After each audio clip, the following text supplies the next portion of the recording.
오늘 설교를 시작하면서 오늘 본문 갈라디아서 6장 14절 전반부를 잠시 보도록 하겠습니다. 그러나 내게는 우리 주 예수 그리스도의 십자가 외에 결코 자랑할 것이 없으니. 우리 전반부를 보게 되면은 사도 바울이 예수님을 말할 때 주 그리고 그리스도 그렇게 말씀하고 있죠. 오늘 저는 주와 그리스도 이 두 가지를 살펴보도록 하겠습니다. 자, 먼저 바울이 말했던 주, 이 단어의 뜻은 주인, 왕 그런 뜻을 갖고 있습니다. 그러니까 누가 나를 다스리고 있는가? 나는 누구에게 충성을 해야 되는가? 이 문제라는 거죠. 그 예수님을 주로 믿는 성도들, 인생 주인이 바뀌었다는 의미지요. 예레미야 7장을 보면 그 하나님의 성전이 있는 거룩한 도성 예루살렘이 세상 나라 바벨론처럼 되었고 엄란한 도시 소돔처럼 변해버렸습니다. 예레미야와 거의 동시대에 사역했던 에스겔 선지자, 그 에스겔이 기록했던 에스겔서 9장, 10장, 11장을 보게 되면 하나님의 영광이 예루살렘을 떠나는 장면을 보여주고 있습니다. 여러분, 왜 거룩한 도성이 이렇게 되었을까요? 예레미야는 그 이유를 예레미야 6장 10절에서 저렇게 말씀합니다. 귀가 할례를 받지 못하였으므로 듣지 못하는도다. 하나님은 선지자를 보내주실 때 부지런히 보내주셔서 계속 하나님의 메시지를 말씀하셨지만 하나님의 백성들이 하나님의 음성을 듣지 못했다는 거죠. 여러분, 하나님의 음성을 듣지 못하니까 하나님의 뜻이 분별되지 않습니다. 자기 생각대로 믿는 거지요. 그러면은 도시는 타락하게 되고 결국 하나님께서 예루살렘을 떠나셨다. 그 말씀이죠. 자, 그렇다면 하나님의 백성들은 하나님의 음성을 듣는 것이 너무나도 당연한데 왜 그 백성들은 하나님의 음성을 듣지 못했을까요? 귀가 할례를 받지 못하였으므로. 귀가 할례를 받지 못하였으므로. 할례에 대해서 잠시 생각해 봅니다. 이스라엘 백성들이 하나님을 왕으로 주인으로 섬길 것을 다짐하고 충성하겠노라고 그리고 다스림을 받겠노라고 결단했습니다. 그리고 그 백성들, 언약 백성들의 외적 표시가 바로 할례였어요. 특별히 예레미야는 예레미야 4장에서 귀가 할례를 받아야 된다고 그런 말을 했습니다. 무슨 말일까요? 하나님께서 귀의 주인이 되게 하라. 그런 뜻이죠. 들려온다고 해서 다 들어서는 안 된다는 말씀입니다. 그럼 어떤 걸 들어야 된다는 거죠? 나의 주인이, 나의 귀의 주인이 나에게 하시는 말씀을 들어야 된다. 이 말씀이죠. 왜 그렇습니까? 나의 귀의 주인은 하나님이시기 때문에 그렇습니다. 자, 그러면 우리는 어떻습니까? 하나님께 영광되고 하나님이 기뻐하시고 하나님이 원하시는 말을 듣는 것을 우리는 기뻐합니까? 아니면 헐어내리고 깎아내리고 그리고 넘어지게 만들고 시기하고 질투하는 말, 그 말 듣는 것을 우리는 더 즐겨합니까? 또 우리는 혹시 그렇게 말하고 있지 않습니까? 여러분, 우리 교회는 매일 매 순간마다 우리를 유혹하는 세상의 소리들이 들려옵니다. 사람들을 통해서 들려오기도 하고, 영상을 통해서, 유튜브를 통해서, 핸드폰을 통해서, 웹툰을 통해서 아주 다양한 매개체를 통하여서 우리에게 세상 소리들이 들려옵니다. 어떻게 해야 되죠?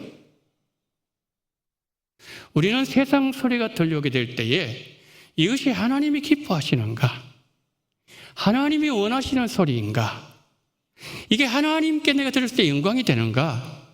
그러면서 그것을 차단해야 될 내용은 원천적으로 차단을 해야 된다는 거지. 이게 귀할례예요. 여러분, 하와 한번 보세요.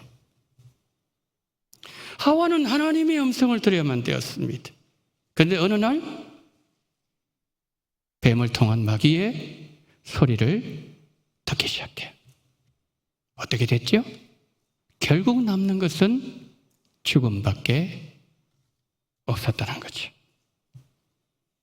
여러분, 하나님이 기뻐하지 아니하시고 하나님께 영광이 되지 않는 것은 차단해야 돼요. 귀를 닫아야 되고, 그리고 우리의 얼굴을 돌려야 되고, 클릭을 하지 말아야 돼. 우리에게 들려오는 소리를 다 듣는다면, 우리 눈에 보이는 것을 다 본다면 과연 하나님이, 우리 주인이 기뻐하실까요? 여러분, 예수님을 믿는다는 것은, 특별히 예수님을 주로 믿는다는 것은 이제 내 인생의 주인이 바뀌었다는 거지. 귀도, 눈도, 발걸음도, 손을 잡는 손도, 그리고 우리 입도, 모든 것이 뭐예요? 주인이 바뀌었다는 거지요. 그래서 예수님을 나의 주다. 지금 바울이 그렇게 고백하고 있는데 저 말씀 속에는 나는 나의 주 예수님의 다스림을 받겠습니다. 나는 나의 주 예수님께 충성을 다하겠습니다. 그 의미가 예수님은 나의 주, 예수님은 주, 이 단어 속에 들어있다는 거예요. 그럼 바울이 갈라디아서 6장 14절 말씀에서 주 예수 그리스도, 예수님을 주로 고백하면서 그는 실제로 그런 삶을 살았습니다. 우리도 마찬가지라는 거죠. 오늘 우리가 성찬을 행하면서 예수님이 나의 주가 되십니다. 이 말씀은 귀도, 눈도, 입도, 손도, 발도, 내 인생 전체 이제는 예수님의 다스림을 받겠습니다. 그리고 예수님께 충성을 다하겠습니다. 이 고백이 바울의 고백뿐만 아니라 우리 모두의 고백이 되기를 축복합니다. 자, 두 번째, 바울이 두 번째 뭐라고 얘기했죠? 그리스도 그랬습니다. 오늘 두 가지를 살펴본다 그랬습니다. 첫 번째 주, 두 번째 그리스도. 여러분, 그리스도는 단어가 어떤 뜻이죠? 하나님께 기름 부음을 받은 구원자, 그런 뜻을 가지고 있다는 거지. 자, 이 말은 죄에서 나를 건지신 분은 예수님이심을 믿는 것이고, 예수님이 나를 보호해 주시고 나를 천국으로 인도하시는 나의 구원자, 이것을 믿는 것이 바로 내가 예수님을 그리스도로 믿는 자의 삶의 모습이라는 거지. 여러분, 우리가 이 땅의 삶은 영원하지 않습니다. 사람이 죽으면 지옥 가든지 천국 가든지 둘 중에 한 곳을 가게 되어 있습니다. 그런데 우리 과거를 한번 생각해 볼까요? 우리는 어떤 존재라고 성경이 말씀하고 있죠? 본질상 진노의 자녀들이었어요. 죽은 자들이었어요.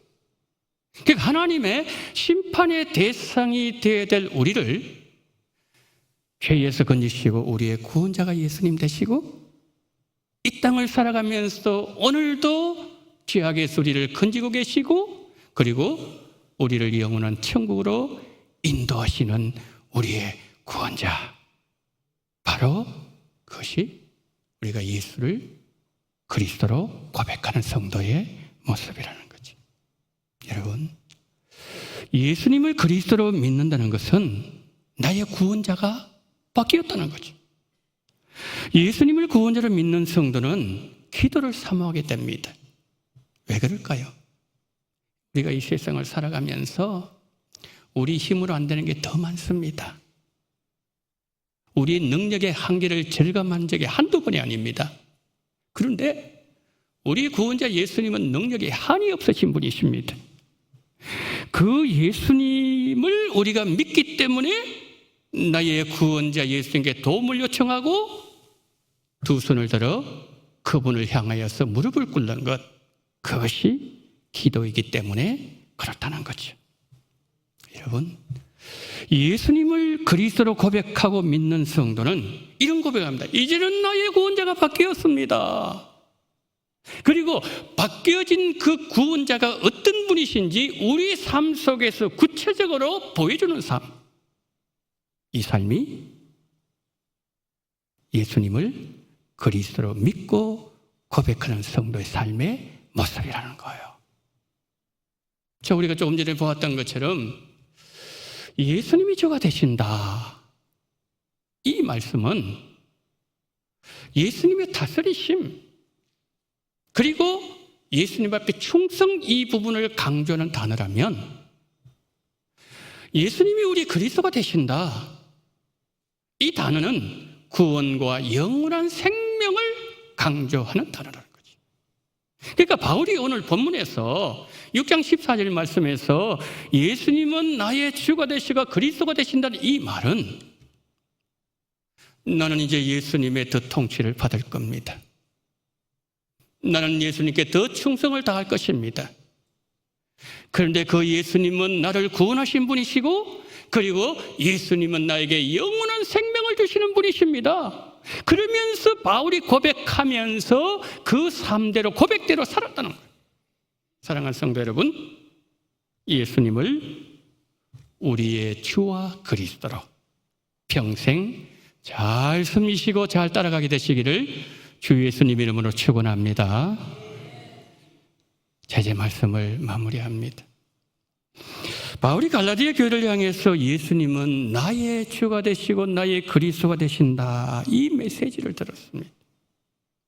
여러분, 갈라디아서 6장 14절이 전하는 하나님의 말씀을 들으면서 우리 자신을 향해서 내가 이런 질문을 하게 됩니다.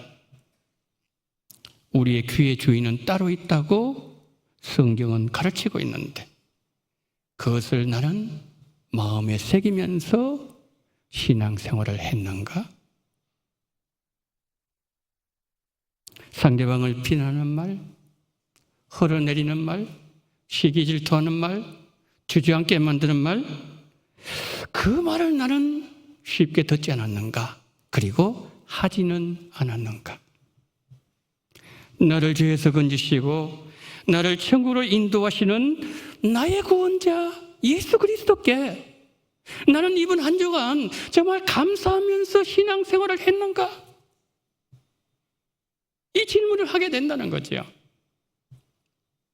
바울이 고린도전서 11장에서 성찬을 말하면서 성찬을 대하기 전에 먼저 자신을 돌아보아야 된다, 그렇게 권면합니다.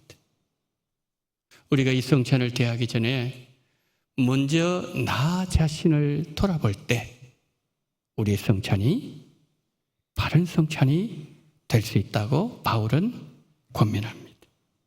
여러분, 예수님을 주로, 예수님을 그리스도로 믿고 고백한다는 것, 이것은 내 인생 주인이 바뀌었습니다. 내 말도 바뀌었고 내 눈도 생각도 내가 잡는 것도 내 걸어가는 삶의 방향도 내가 보는 것도 모든 것이 바뀌게 되었다는 그런 의미죠. 예수님을 나의 주로 섬기면서 늘 예수님의 다스림을 받고 주님께 더 충성하시기로 결단하시고 나를 죄에서 건져주셨고 천국으로 인도하시는 예수님께 감사하는 성찬이 되었어. 주님 주시는 풍성한 생명을 공급받는 은혜가 이 성찬 가운데 성령으로 임재하시기를 주 예수 그리스도 이름으로 축원합니다. 아멘.